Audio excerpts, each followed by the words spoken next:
I'm Sam Clear. If you get the chance, check this out.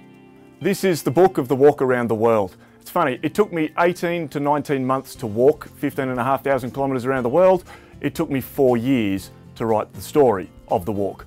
But the story of the walk around the world is both a story of encountering people as I went, and some of the most extraordinary people you're ever likely to meet.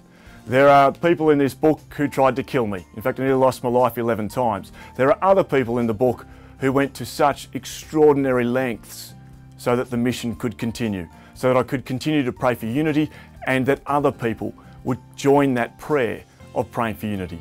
This is also a story of trusting in God, that God is wonderfully trustworthy, but that it often does hurt and that we need that encouragement at times to take one more step. So if you get a chance, Parousia Media and Walk4One.